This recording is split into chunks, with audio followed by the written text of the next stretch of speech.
short CPR, where we breathe life back into your organization, projects, and processes, giving you insights to recovery and avoiding corporate mortality events. Today, we'll be talking about risk management, and joining us to contribute to the conversation is Clay Ogden. Welcome, Clay. Thank you. Thanks for having me. Yeah. Do you want to share with the audience a little bit about your background? Yeah, so I do business development for SRA 831B. We essentially, my role in the company is to work with business owners, work with CPAs, financial advisors, etc., kind of helping them understand what it is that we do and how it can help their business owner clients. Yeah, so we're going to get a little more technical, I think, than we usually do, in the sense that very specific, talking about insurance and risk management. And, I guess, Clay, I was under the assumption you could insure everything, but I guess maybe from your traditional insurance, that may not be true. Yeah, I mean, there's a lot of instances, and honestly, no really a better time to talk about it than now, right? The last 3 years have made it brutally obvious that there's a lot of uninsured types of risks in businesses. And, the pandemic, political types of risk, closing businesses down. Lots of businesses have had a lot of business interruption, lots of losses in revenues, forced closures, supply chain interruptions, lots of things that are not covered by traditional insurances that ultimately falls to the business owner to bear the brunt of. And that's exactly where our type of program fits. So let's talk about a few of those examples, because those very well could be, quote unquote mortality events for a company. So if they don't have the funds to get them through, then they'll most likely go out of businesses. So what are some of the things you've seen recently that have maybe driven a company out of business or close to out of business? Supply chain interruptions have been a big one. Whether you're waiting on product or product is delayed and you have contracts that have kind of assumed that timelines would be met. We've seen a lot of that stuff go on. We've seen a lot of political risk events, lots of government bodies, deciding who's essential and non-essential and forcing the closure of a business, and inevitably, revenues taking a pretty sizable dip. And if you've got cash flow set aside to handle something like that, maybe it's kind of a bump in the road. But if you're not, flush with cash and prepared for an event like that to take place, it could be devastating. Some of the other things we've seen is dispute resolution type policies for someone bringing legal action on a business. Those are oftentimes, catastrophic, or can be. We actually had a client that filed a claim for a policy for loss of a key employee to an accident or illness, something that's not insurable. But when, one of the key pieces of the business goes down or out for whatever reason, that can be devastating. And we actually had a medical professional that went out, he ended up having stage 4 cancer and had to treat it for 6 to 8 months. And he generated about 75 to 80% of the revenue for his company. And when that type of thing happens in large companies, there's always someone to fill in, it seems like. In smaller business, not so much. Well, I would assume that maybe even though that type of insurance is taken out in large companies for your kind of key principal people, like your CEO or your yeah. So talk to me a little bit about how it works, because it obviously then you're not insuring each event, as it's like you would normally, like, oh, I have an errors and omission policy, and I have a general liability policy, and I have a workman's comp policy. This sounds like it works different. Can you talk a little bit about how that works? Yeah. So, I mean, that's a really good segue. I mean, we do have programs. There are programs like ours that work with those traditional insurances, the E&O, the directors and officers, the workers' comp, the general liability. You can use a program like ours for those, right? What if I have a claim? I have those dollars earmarked and set aside for those purposes. If I don't have a claim, then I'm able to let those policies earn out at the expiration of that 12-month period. I can now take a loan from those dollars and use those funds if I need to. I can take dividends out of those dollars, which is coming out as a long-term capital gain dividend, to the shareholders of the reinsurance company as opposed to ordinary income. So there's some tax benefits, potential tax benefits there, but it really is a risk management vehicle to help mitigate those bumps in the road if and when they come up.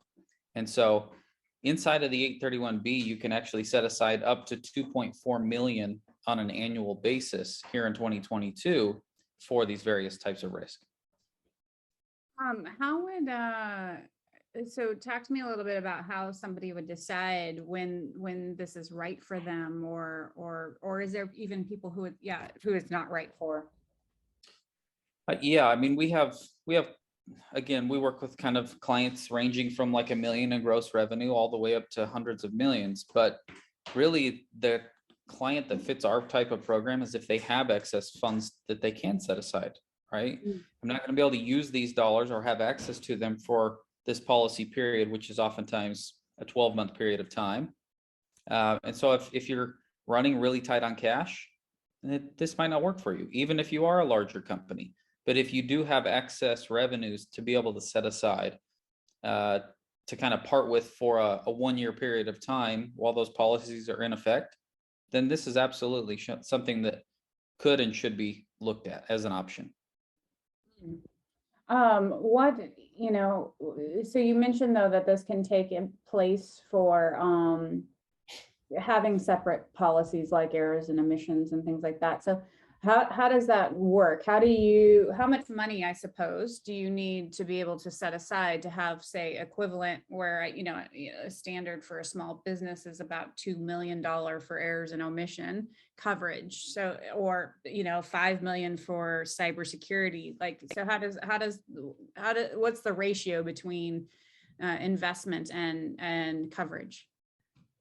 Yeah, so typically, and a lot of the times in these types of programs, you're going to find that you're going to have 2 times the amount of coverage of premium dollars you put in, right? If you're looking at more of those traditional lines of insurance, obviously they're going to be underwritten to determine what those limits of liability are. But on some of these more unforeseen, uncommon types of risk, a lot of the times it's going to be a 2-for-1. If I put $1 million in, I'm going to have $2 million in coverage. But more often than not, there's going to be some underwriting done. There's going to be some kind of comparison of what policies you currently have. Other types of scenarios that we've seen and could be looked at is, maybe those traditional policies stay intact, those errors and omissions, those work comp, GL type stuff, and you have a really good loss ratio. Don't really ever have a lot of claims. Maybe there's an opportunity to look at raising the deductible to decrease the premium dollars that are being paid, have some savings there, and then implement what's called a deductible reimbursement through a program like ours. And therefore, you're kind of becoming more efficient on how you're meeting that deductible until the insurance kicks in. So there's a lot of areas where businesses can become more efficient in this area.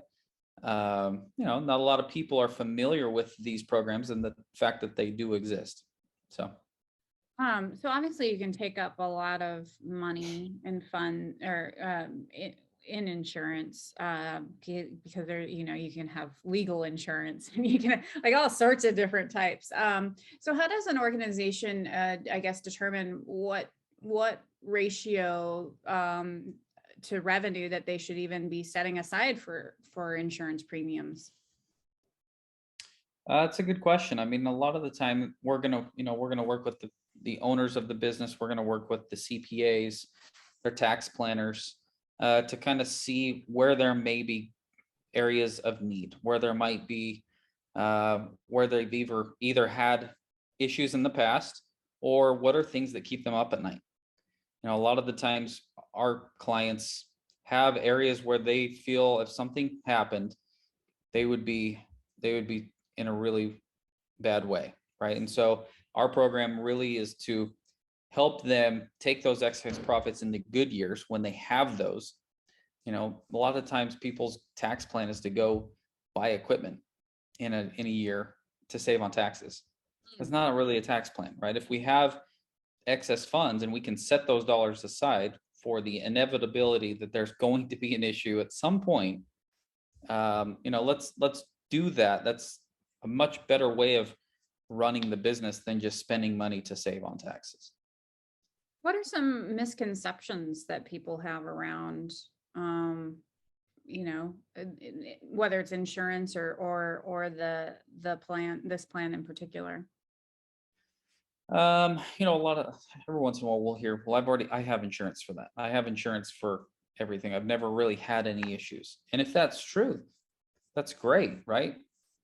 There's still plenty of scenarios where you can maybe gain some tax benefits or become more efficient in how you're managing those very same risks right now. But the beautiful thing about our type of program is that a lot of the policies that we issue through these 831B plans, you can't insure for on the open market, the traditional insurances. They are going to be things that you self-insure right now with after-tax money and cash flow. And if we can add some efficiencies to setting aside pre-tax money to manage those very same risks, that's exactly what these programs are for. And, the pandemic over the last few years and all the issues that have stemmed from it have really strengthened the idea and the reasoning behind why these programs exist. Do you have, I always love anecdotes, any good stories about how it, something like this really saved a company from, they could have gone out of business? I mean, just kind of a case study, if you will, is, we actually had another medical professional actually did a procedure on a client and generated about 60-70% of his revenue off of this procedure, and had a medical malpractice policy. It was a 28-year-old girl, 3 kids, a few kids, and procedure went fine. It was kind of a liposuction type procedure. Procedure went okay.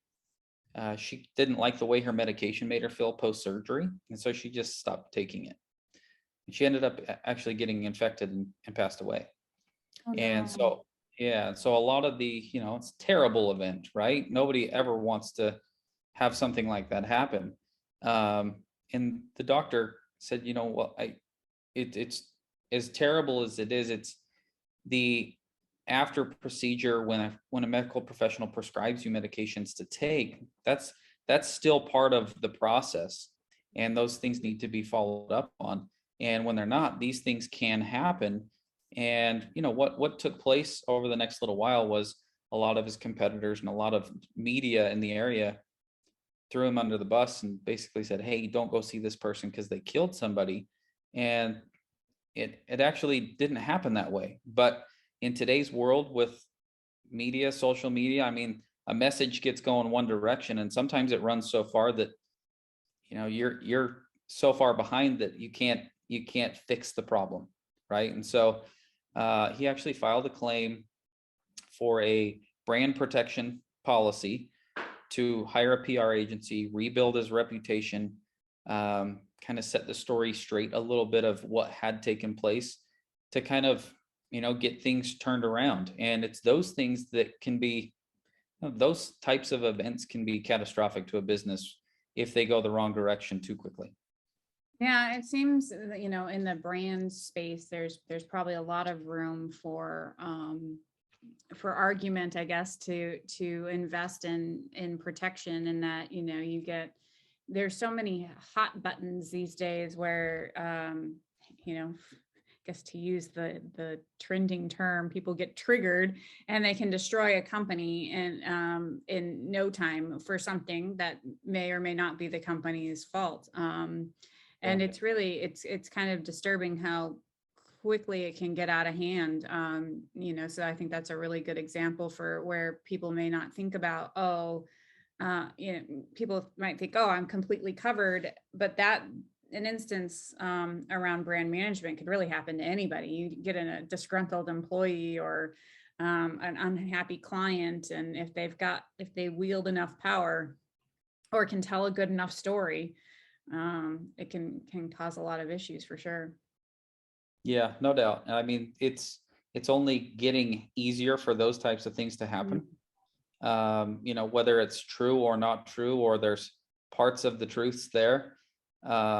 but it really is. And I mean, a brand and reputation type policy is every business that exists. They live on their brand and their reputation. Otherwise, they don't have business. Absolutely. What do you think some of the key things then that, when people are evaluating their maybe risk profile, do you have questions that maybe you suggest people ask or reflect on? Yeah, I mean, a lot of the times when we're talking with clients, we're kind of introducing them to what we do and how this works. We'll ask questions about, have you guys ever had any issues that have come up? Have you ever had any of these types of either traditional insurance issues or more of these self-insured types of risks right now? Have you ever had any supply chain interruptions? Have you ever had a loss of a key employee? Have you ever had any professional liability issues? There's lots of different policies, lots of different areas that we can discuss. But more often than not, when we gather our fact finder and our formation documents and kind of start working through the process, we do start to uncover some things that, you know, are more concerning to them than maybe they let on at first. Mm. And it usually ends up kind of allowing us to start to morph some risk coverages into things that can, really ease their mind, not just cover risks, but make them sleep better at night, knowing that they have the ability to set funds aside when they can to fall back onto in case something were to happen. And you mentioned, because I think, I know you touched on this already, but maybe folks are thinking about, well, if I'm tying up all my funds and doing this, my excess capital, what if I have some other need that arises? So can you mention again, you talked about loans, you talked about end of policy date, but maybe go in a little bit of deeper if somebody, needed those cash flow at some point. Yeah. So inside of that, really where it becomes a problem, and if it's really that tight, those are things that we're going to discuss, with the business and their advisors, right out the gates. But that first year, the premiums that are set aside are not usable unless it's for claims purposes, right? If they need it for, buying inventory or something, that's not something that's necessarily accessible other than for claims purposes. Now, year two, let's say year one, we put in premiums. We didn't really have any claims. We had minimal claims. We have now those policies move, they expire, and those dollars move from reserves to surplus. And surplus means that I now have dollars that I've put in that are no longer at risk. And I have those inside of my 831B. I have the ability to defer them. I have the ability to loan from or dividend from. And so if I need to go buy a piece of equipment, or I need to go buy some inventory, or I need it for whatever reason, it's there for their usage. This next year's premium is there for claims purposes on active risk coverages. No, So that's that first year is really kind of the hurdle, if you will, if they really are kind of tight on cash. But those are things that we're going to weigh in, and maybe we kind of dip our toe into it rather than, go in head first. Those are things that our risk management team and the owners of the business and their advisors can really kind of collaborate and find what's a good fit and what works for them to protect their business, but give them flexibility in running their business. Have you seen any information on how many companies are underinsured? Yeah, I mean, a lot of the stuff that we do, lots of businesses don't have coverage for it, right? And so a lot of the exposures through the pandemic, a lot of frustrations for business owners were, I had a loss of revenue. I was forced to close down. I was forced to, or I couldn't get product, or it was slow in getting here. And so we didn't grow as fast as we wanted to. And it seemed like everybody's frustration was that traditional insurance wasn't covering these items, and they don't, because they don't gather premiums for that. And so the businesses that have the ability to lean on their surpluses that they have set aside in years previous, or they have a little bit more cash at their disposal, either within their business or inside of a program like this, to use in times of need to grow. Those are the companies that usually, when things happen that like they have in the last 3 years, they're able to almost feel it's just a speed bump. Whereas, businesses that run really tight and lean on cash 24/7, they may have had to close their doors. Yeah, So absolutely. We definitely saw a lot of that throughout the pandemic, unfortunately, and obviously government programs, et cetera, can only do so much, and it's limited funds. So, companies thinking, yeah, like about the future, need to really understand how they can take care of themselves, in case those types of things aren't there. And then if you can get government funding, then it's even better, because maybe you can grow in, if you have, that plus insurance, maybe you then set yourself up a time where you can actually grow versus contract. It always seems like when you have the risk management and the funds, that in downtimes, that can often be the times of most opportunity for a company if they're prepared.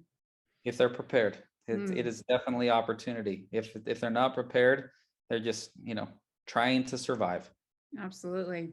Well, Clay, this has been a great conversation. I'd love to kind of hear what your, the top 3 things you want to leave on people's mind for about today's conversation. I mean, one, I would say there's lots and lots of businesses out there that either don't know these programs exist or are vaguely familiar. 831B can be an absolute gem of a resource to look at for kind of the uninsured or even the traditional insurances. I would say there's a lot of avenues that you could benefit the business from a cash flow standpoint, as well as from a risk management standpoint. 2, I would say, I think everybody's eyes have been a little bit opened over the last 3 years of what is covered and what is not covered, what my traditional insurances are covering and what I'm covering technically through my business and cash flow. And then 3, just, those that plan ahead tend to do well, whether things are going great or you hit a rough patch. Those that kind of are more reactive seem to always be slightly behind the curve, whether things are great or hit that rough patch, right? So that's a good point. Clay, how can people either get in touch with you or find out more about your company? Our website is actually an amazing resource. And then get in touch with me through my email or anyone on our team. And our website is www.831b.com. We actually grabbed that link or that URL about 1.5 years ago when we rebranded. We were pretty excited when we were able to snag it. So. Well, awesome. Well, Clay, thank you so much for your time today. Really appreciate you being part of the show. Thank you. And to our audience, until next time, keep your organizations healthy.